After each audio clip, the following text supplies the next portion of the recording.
TV7 news కు స్వాగతం. నా పేరు హారిక. అనకాపల్లి జిల్లా నర్సీపట్నం నియోజకవర్గ నాతవరం మండలం ఎర్రవరం మరియు జిల్లేడు పూడి గ్రామాల్లో ఎన్నికల శంఖారావం కార్యక్రమంలో తెలుగుదేశం రాష్ట్ర ప్రధాన కార్యదర్శి చింతకాయల విజయ్ మాట్లాడుతూ, గత 5 సంవత్సరాల కాలంలో ఎంతో అభివృద్ధి చేశామని, సిమెంట్ రోడ్లు, త్రాగునీరు, గుడి ఎలా చెప్పుకుంటూ పోతే ఏ మూలకి వెళ్లినా అయ్యన్న పాత్రుడు అభివృద్ధి కనిపిస్తదని, ఈ 5 సంవత్సరాల కాలంలో తట్ట సిమెంట్ కూడా చేయలేని చేతకాని వైసీపీ నాయకులు మళ్లీ ఎన్నికల్లో ఏ మొహం పట్టుకుని మిమ్మల్ని ఓట్లు అడుగుతారని ఆయన ప్రశ్నించారు.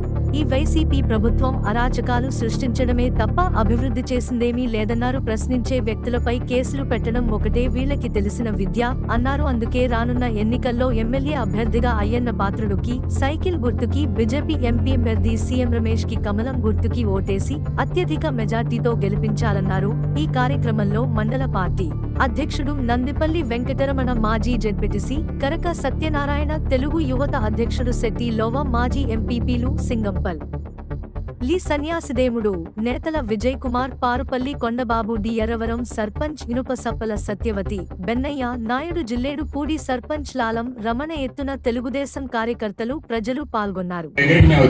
అంటే నాన్నగారి దగ్గరకు వచ్చాము, మీరున్నారు ఇంటి దగ్గర, ఇలా గుడి కడుతున్నామండి అని అంటే, మీ గుడికి అత్యధికంగా ఎంత సొమ్ము అయితే అవుతుందో అది నాకు చెప్పండి అన్నారు. ఐరన్ ఇమ్మన్నా, మొత్తం ఐరన్ ఇచ్చారు. నేను ₹1 కూడా మా దగ్గర లేదండి. ఆ రోజుకి ఫస్ట్ డొనేషన్ అది, ఆయన హ్యాండ్ అలాంటిది అనమాట.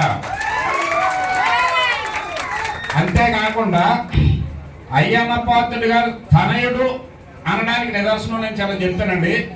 పద్మావతి గారు కౌన్సిలర్ గా పోటీ చేసినప్పుడు ఆ కౌంటింగ్ ఏజెంట్ గా నన్ను పంపించారు ఎంపిక చేసి.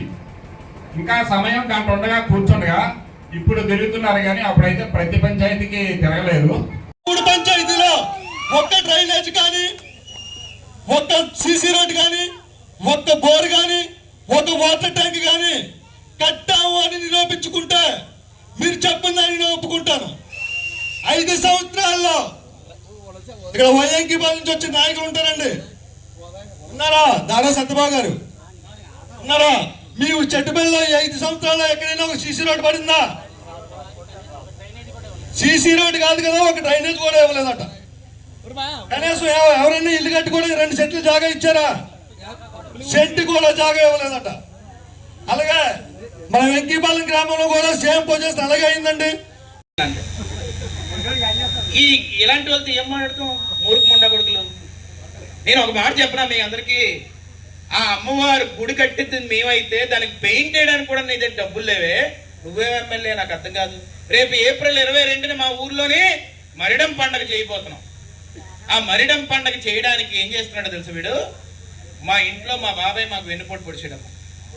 పొడితే వాడి దగ్గరికి వెళ్ళాడు ఈరోజు. రేపు మరిడం పండగ ఎలా చెడగొట్టాలని చూస్తున్నాడు. ఆ మరిడం పండగకి ఏం చేశారు తెలుసా? గవర్నమెంట్ సింబల్ మీద అవి కూడా ఎండోన్మెంట్స్ లో కలుపుకోమని ఎండోన్మెంట్స్ ఫోన్ చేసేట. మీ దగ్గర ఇక్కడ ఎలా తలకు మార్చుడు ఉన్నాడు, వాడు ఒక తలకు మార్చున్నాడు. మా ఎమ్మెల్యే ఇక్కడ తయారేడు. ఇక్కడ వాడేం చేశాడు? ఎండోమెంట్స్ ఫోన్ చేసి మరిడం గుడి లాక్కొని పొమ్మని చెప్తున్నాడట. మరిడం గుడి తీసేసుకుంటాను. నేను ఒకటే చెప్పా, ఆ పండగ ఆపే దమ్ము ఎవడుకొని ఉంటే ముందుకు రండిరా, గరగల దగ్గరికి ఎవడన్నా వస్తే తొక్కుని పోతామని చెప్పాను నేను మొన్న.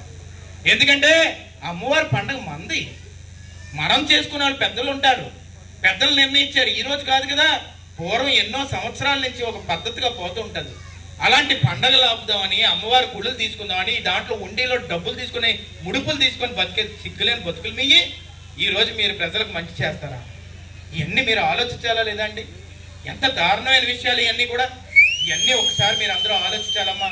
ఎందుకని నేను మాట్లాడుతున్నానంటే, రేపు నన్ను అరెస్ట్ చేయని చెప్పేవాడు నాయకుడు కానీ సిగ్గు లేకుండా పారిపోయేవాడు నాయకుడు ఎలా అవుతాడని చెప్పి ఈ సందర్భంగా చెప్పదలుచుకున్నాను.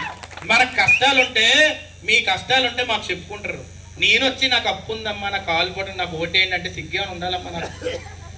నా మీద 18 కేసులు వేసాడు ఆ జగన్మోహన్ రెడ్డి. మా నాన్న మీద 19 కేసులు వేసాడు. మా పిల్లల దగ్గరకు వచ్చారు. మా ఇంట్లోకి 1000 మంది పోలీసులు తోకి మా అమ్మ ఒంటరిగా ఉన్నప్పుడు తలుపులు కొట్టారు. అయినా కూడా గుండె జార్లా నిటారుగా నిలబడ్డాం. ఓయ్ జగన్మోహన్ రెడ్డి, ఏం పీక్కుంటావు పీక్కు అని చెప్పేసి మాట్లాడిన తమ్మున్న నాయకుడు అయ్యన్న పాత్రుడు గారు. రాయలసీమ నుంచి శ్రీకాకుళం వరకు ఎవడో మాట్లాడలేని రోజుల్లో గొంతు మీద కత్తి పెట్టి నరుకుతానన్నా కూడా నువ్వు దొంగడు రా అని చెప్పిన ఏకైక దమ్మున నాయకుడు అయ్యన్న పాత్రుడు గారు. ఆ వ్యక్తిని నువ్వు అరెస్ట్ చేసే దమ్ము కూడా లేదా నీకు? ఎందుకో తెలుసా? మాకున్నది ఎలాంటి వాళ్ళు అంటే ప్రాణం ఇచ్చే కార్యకర్తలు ఉన్నారు మా దగ్గర. ప్రాణం ఇచ్చే కార్యకర్తలు ఉన్నారు. వాళ్ళ కోసం ఆ జన్మంతో రుణం తీర్చుకుంటాం మేము. జైలుకి వెళ్ళిన ప్రతి ఒక్క కుటుంబానికి నేను హామీ ఇస్తున్నాను, రేపు ఉదయం గవర్నమెంట్ వచ్చిన తర్వాత మీ కుటుంబాలు చూసుకునే బాధ్యత నాదే. అలాగే మీ మీద అరాచకం చేసి కుటుంబాలను తీసుకెళ్లి మన నాయకుల్ని తీసుకెళ్లి కరోనా వచ్చి ఇలా చేసిన ఆ నాయకుడు రేపు ఉదయం ఎందుకు రాని తప్పు చేశానని చెప్పి కల్లో కూడా మనం కనబడిలా చేసి తీరుతానని చెప్పి ఈ సందర్భంగా మీ అందరికీ సవనీయంగా మనం చేసుకుంటాం. ఓటేయాలనుకుంటే ఓటేసిన వాడిని తీసుకెళ్లి ఓటేయించాలి, కానీ ఓటేసి ముందు నీ మెడ మీద కత్తి పెట్టి ఓటు కానీ వేయకపోతే మెడ కోసేస్తాను అనేవాడు నాయకుడు ఎలా అవుతాడమ్మా? అంతకుడు అవుతాడు. చెయ్యి కొట్టినాడు ఎలా అవుతాడు? అంతకుడు అవుతాడు. అంతకుడు లాంటి నాయకులకు ఏం చేయాలి? బుర్ర మీద 2 పీకి ఇంట్లో కూర్చోబెట్టాలి. అలాంటి పనులు కూడా చేయవలసి ఉంటుంది. అభివృద్ధి చేశాం, అభివృద్ధి ఇంకా చేస్తాం, మీకు కావలసిన రోడ్లు వేస్తాం. ఆ రోజుల్లో నన్ను చివరి గ్రామాలకు తీసుకెళ్లారు, రామ్కోల్ దగ్గరికి వెళ్ళినప్పుడు అక్కడ రోడ్ లేదు. ఇంకో గ్రామానికి తీసుకెళ్లారు, మధ్యలో రైట్ లో బ్రిడ్జ్ ఎక్కించి రైట్ లో కానీ వాళ్ళ పిల్లలు కానీ ఏ స్థితిలో ఉంటారో ఆలోచించాలండి. 40 సంవత్సరాలు రాజకీయం చేసామే, 5 సార్లు మంత్రి చేసామే, ఏ రోజన్నా ఎవరినన్నా జైల్లో పెట్టామా? ఒక వైసీపీ నాయకుడి మీద కక్ష తీర్చుకున్నావా? వాడి ఇల్లులు పగలు కొట్టామా? జేసీబీలు పంపించావా? ఎప్పుడన్నా వాళ్ళని జేబుల్లో డబ్బులు దొబ్బామా? ఏ రోజు అలా ఆలోచించలేదు. సిమెంట్ రోడ్లు వేస్తే ఊర్లో బాగుపడతారని ఆలోచించాం. వాటర్ ట్యాంక్ వేస్తే నీరు వస్తుందని ఆలోచించాం. నీకు ఇంకా బలిసిపోయి కొవ్వెక్కి కొట్టుకుంటే 40 రోజుల తర్వాత మా రాజకీయం ఎలా ఉంటదంటే బట్టలకి రోడ్డు మీద ఉంటామని చెప్పి సందర్భంగా చెప్పుకుంటున్నాం. ఊర్ల మీద పడద్దు, ప్రజల మీద పడద్దు, అరాచకం చేయొద్దు. అరాచకం చేస్తే 6 అడుగులు గొయ్యి తీసి పాతెత్తాం. నేను చెప్తున్నాను మళ్ళీ మీ వైసీపీకి ఎమ్మెల్యే ఉన్నాడు, నిన్న ఏం చేసాడో తెలుసా అమ్మా? మీకు ఒక మాట చెప్తాను, ఈ వైసీపీ నాయకులు కూడా వినబడితే వినండి. ఈ మైక్ ద్వారా వినబడుతుందేమో నాకు తెలిసి, వినబడినప్పుడు వినండి. మీరు వాలంటీర్లు మీటింగ్ పెట్టాడమ్మా మన నర్సీపట్నం వెంకటేడిపేటలో.